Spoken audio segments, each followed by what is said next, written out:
বিবাহিত নারী পুরুষ জেনায় লিপ্ত হলে পাথর মেরে নির্মম ভাবে মৃত্যুদণ্ড কার্যকর করার কথা শরীয়ত বলে।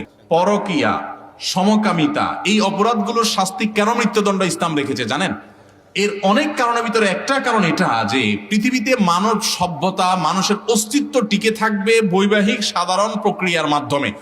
এই প্রক্রিয়া থেকে মানুষ যদি সরে যায়, অন্য প্রক্রিয়া যদি সমাজে আপনার বিস্তার লাভ করে, তখন মানব সভ্যতা হুমকির মধ্যে পড়বে। আমি একটা কথা বিভিন্ন জায়গায় ইদানিং বলছি, পৃথিবীর যে সমস্ত দেশগুলোতে পরকিয়াকে অ্যালাউ করে মানুষ, অর্থাৎ পরকিয়াকে কোনো দোষী কিছু মনে করে না, অথবা পরকিয়া সেখানে র্যান্ডমলি মানুষ করতে থাকে, সেরকম পশ্চিমা দেশগুলো, ইউরোপিয়ান দেশগুলো, উন্নত দেশগুলো আল্লাহ আপনাকে বৈবাহিক হালাল উপায়ে আপনার যৌন আকাঙ্ক্ষা পূরণের ব্যবস্থা রেখেছেন, তারপর আপনি অন্যায় লিপ্ত হচ্ছেন।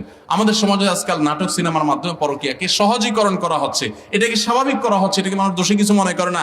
ইন্ডিয়ান সিরিয়ালগুলো দেখে দেখে মানুষ পরকীয়া শিখছে।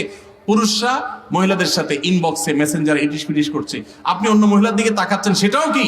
সেটাও এক ধরনের আপনার বিবাহিত মানুষ হয়ে অন্যায় করার ক্ষেত্রে জঘন্য অন্যায়। আবার মহিলা